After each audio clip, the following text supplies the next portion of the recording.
Hello everyone, this is Aparna. Welcome to my YouTube channel. आज के video lecture में हम हेरेडिटी चैप्टर का लास्ट टॉपिक डिस्कस करने वाले हैं, दैट इज सेक्स डिटर्मिनेशन। तो चलिए स्टार्ट करते हैं।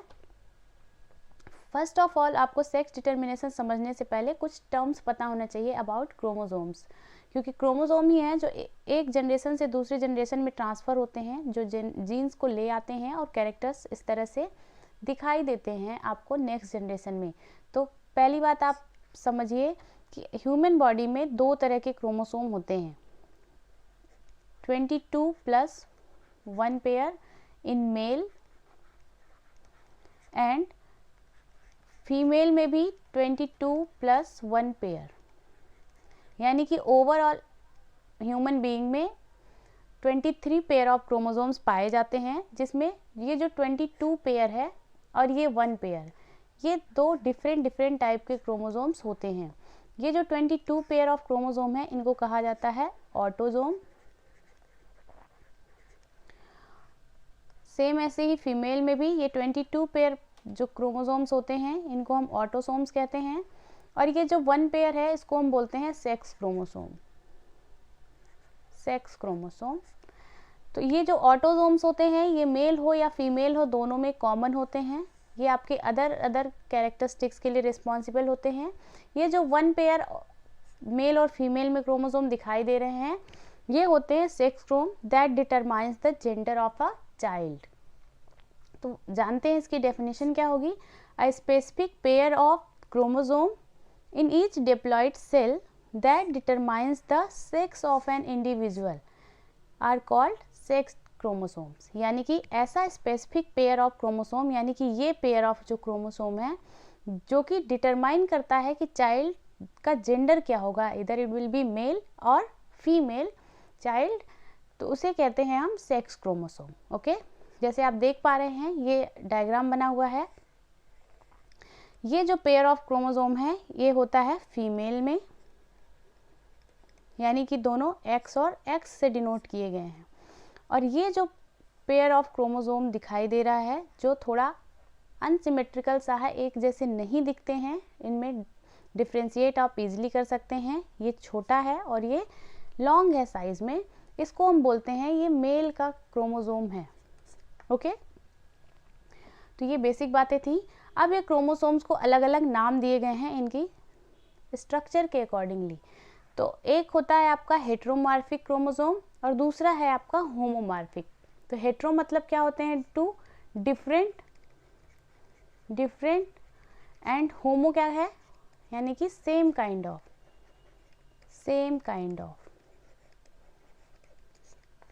तो होमोमॉर्फिक क्रोमोसोम वो क्रोमोसोम होंगे that having same size and shape. जैसा कि फर्स्ट क्रोमोसोम है, उसका जो पेयर होगा वो भी अगर एग्जैक्टली वैसा ही है, तो इसको आप बोलेंगे होमोमॉर्फिक। सेम ऐसे ही हेट्रोमॉर्फिक में क्या होंगे, अगर एक का जो शेप और साइज है दूसरे क्रोमोसोम से मैच नहीं होता है, लाइक दिस, आप देख कर ही आइडेंटिफाई कर सकते हैं, वो कहलाएंगे हेट्रोमॉर्फिक। यहाँ इसमें डायग्राम में आपको आसानी से मैंने बना दिया है, देख सकते हैं। जैसे कि ये क्रोमोसोम है एक्स और एक्स, इसको हम बोलेंगे होमोगैमेटिक, यानी कि दोनों एक ही हैं, सेम एक्स और एक्स। इनकी जो साइज है, शेप है, दोनों एग्जैक्टली सेम है। तो इस टाइप के क्रोमोसोम्स को कहा जाता है होमोगैमेटिक या फिर होमोमॉर्फिक क्रोमोसोम। इस डायग्राम में आप देख सकते हैं, ये एक एक्स है और दूसरा वाई है। एक्स और वाई के शेप एंड साइज में काफ़ी सारा डिफरेंस है, that's why it is heterogametic chromosomes. तो एक्स और एक्स यानी कि होमोमॉर्फिक क्रोमोसोम किस में पाया जाएगा, इन फीमेल्स, और हेट्रोमॉर्फिक किस में पाया जाएगा, इन मेल चाइल्ड या फिर मेल में पाया जाएगा। ठीक है, नेक्स्ट अब हम पढ़ते हैं सेक्स को डिटरमाइन कैसे किया जाता है, डिटर्मिनेशन इसका कैसे होता है। तो आपको पता है ह्यूमन बीइंग में ये बायोलॉजिकल फिनोमिनन है। जो सेक्स का डिटर्मिनेशन होता है बायोलॉजिकल है, यानी कि जेनेटिक है ये कंप्लीटली, इसमें आप अल्ट्रेशन खुद से नहीं कर सकते। तो डेफिनेशन क्या होगी इसकी, the mechanism by which the sex of an individual is determined. ऐसी मैकेनिज्म जिसके कारण किसी भी चाइल्ड का सेक्स डिटर्मिनेशन हो सके या फिर जेंडर डिफाइन हो सके, वो कहलाता है सेक्स डिटर्मिनेशन। ओके, तो डेफिनेशन क्या बनी? The mechanism by which the sex of an individual is determined as it begins life is called sex determination. Okay, अब जैसा कि ये डायग्राम में दिखाया गया है, यहाँ पे ये जो ग्रीन कलर है ये रिप्रेजेंट करता है मेल को और this yellow colour represents the female one. अब आप देख सकते हैं, अभी मैंने बताया कि जो फीमेल होती हैं उनमें होमोमॉर्फिक क्रोमोसोम्स होते हैं, यानी कि दोनों क्रोमोसोम एक जैसे होंगे, और मेल में हेट्रोमॉर्फिक क्रोमोसोम होते हैं, यानी कि ये दोनों अलग अलग टाइप के होंगे। अब जब इनका सेपरेशन होता है, जब इनको फ्यूज़ करना होगा, तो ये दोनों पहले सेपरेट होते हैं, तो दोनों क्रोमोसोम्स को हमने अलग अलग कर दिया, यहाँ पे एक्स और यहाँ पे वाई। सेम ऐसे ही फीमेल के क्रोमोसोम्स को भी एक्स और एक्स को अलग कर लिया। अब हम इसको क्रॉस कराते हैं, यानी कि इस क्रोमोसोम्स का हम पहले इसके साथ क्रॉस, फिर इस क्रोमोसोम का हम इसके साथ क्रॉस। तो यहाँ पे क्रॉस करके हमने यहाँ लिख दिया x x, this will form x and x chromosome. Now y का टर्न है, y को क्रॉस कराएंगे x से तो ये बनेगा एक्स वाई, और y को क्रॉस कराएंगे तो एक्स वाई। सो आप कह सकते हैं ये इसकी F1 जनरेशन होगी, प्रोजेनी।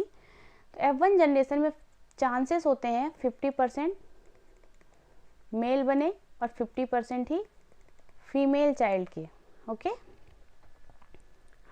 अब बेबी बॉय होगा या गर्ल, ये डिपेंड किसके पे करता है? तो ये टोटली डिपेंड्स ऑन फादर के क्रोमोसोम पे करता है, क्योंकि ये जो वाई क्रोमोसोम है ये जब फ्यूज़ होता है एक्स से तो ही एक्स वाई बन सकता है। अगर फादर के एक्स क्रोमोसोम ने फ्यूज़ किया मदर के एक्स क्रोमोसोम, मदर के पास तो दोनों होमोमॉर्फिक क्रोमोसोम है, चाहे इससे फ्यूज़ करे या फिर इससे फ्यूज़ करे, बनना तो सेम ही है। तो ये टोटली डिपेंड करता है फादर के क्रोमोसोम पे। अगर इसका एक्स क्रोमोसोम मदर के एक्स क्रोमोसोम से फ्यूज होता है तो बेबी गर्ल बनेगा, और इसका अगर वाई क्रोमोसोम इसके एक्स क्रोमोसोम से फ्यूज होता है तो ये बनेगा बेबी बॉय। तो चाइल्ड का डिटर्मिनेशन, सेक्स का determination, it is totally up to father के क्रोमोसोम पे डिपेंड करता है। मदर का इसमें कोई भी रोल नहीं होता।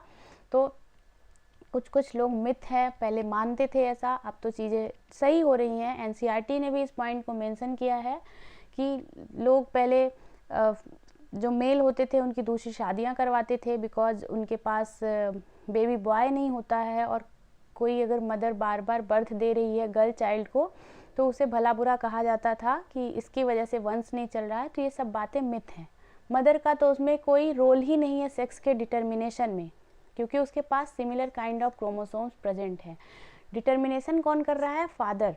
अब इसके लिए रिस्पॉन्सिबल फादर भी नहीं है because it is a biological phenomenon, इसके इंटरनल चेंज के कारण हो रहा है, इसमें कोई भी उसका रोल नहीं है ना, उसमें हाथ में नहीं है कि वो चेंज कर दे, ऑल्टर कर दे क्रोमोसोम्स को। So it is totally naturally. Okay, now इस स्लाइड को मैंने पहले डिस्कस कर दिया है, एक बार फिर से बता दूं मैं। ऑलरेडी इसमें एक्स और वाई सेपरेट होते हैं पहले, फिर एक्स फ्यूज करता है एक बार एक्स से, फिर एक्स फ्यूज करेगा नेक्स्ट एक्स से। सेम ऐसे ही जब ये एक्स और वाई फ्यूज करेंगे तो एक्स वाई फॉर्म होगा और एक्स और वाई बनेंगे। तो 50% चाइल्ड मेल होगी और 50% चाइल्ड फीमेल होगी। अब इसी को आप ऐसे भी लिख सकते हैं, अगर sex determination in human being करना हो और आपको इसको नोट्स के लिए लिखना हो तो आप ऐसे लिख सकते हैं। इसको मैं यहाँ पे एक बार लिख देती हूँ। अगर इसका पुनेट स्क्वायर पूछ ले, पुनेट स्क्वायर, ये जो आप स्क्वायर बॉक्स में सजाते हैं इसको हम बोलते हैं पुनेट स्क्वायर। तो आप इसको ऐसे लिख सकते हैं, इधर आप लिख दीजिए मेल, यहाँ आप लिख सकते हैं फीमेल। ओके, मेल के पास क्रोमोसोम होते हैं 44 plus x and y, female के पास होते हैं 44 प्लस एक्स एंड एक्स। अब यहाँ से देखिए ये होंगे आपके स्पर्म और ये होगा आपका एग या ओवा। अब इसका आप नेट स्क्वायर बना सकते हैं आसानी से। एक तरफ आप लिखिए, इसको आप पहले डिवाइड कर लीजिए, 4 बॉक्सेस बना लीजिए आप। थोड़ा सा तिरछा हो गया है, इसको हम इरेज कर देते हैं लाइक दिस। ओके, अब यहाँ पर आप लिख लीजिए इसके एक तरफ फीमेल के क्रोमोसोम्स को और इधर लिख लीजिए आप मेल को। ओके, यहाँ आप लिख सकते हैं 22 प्लस एक्स और यहाँ लिख देंगे आप 22 प्लस एक्स। दोनों एक्स मैंने क्यों लिए हैं, क्योंकि ये रिप्रेजेंट कर रहे हैं फीमेल के क्रोमोसोम को। और यहाँ आप क्या लिखेंगे 22 प्लस एक्स और इधर आप क्या लिखेंगे 22 प्लस वाई। एक एक्स लेंगे और एक वाई, क्योंकि ये डिनोट करते हैं किसको, मेल को। Okay, and this is for female. अब यहाँ पे आप क्रॉस करा दीजिए, इसको आप इससे क्रॉस कराइए तो 22 और 20 क्या हो जाएंगे, ये 44 प्लस एक्स एंड वाई। फिर इसका फ्यूज आप इससे कराइए तो 44 प्लस एक्स एंड वाई। यहाँ पे क्या बनेगा, यहाँ एक्स है और यहाँ भी एक्स है, तो ये बन जाएगा आपका 44 plus x and x and this one is 44 plus x and x.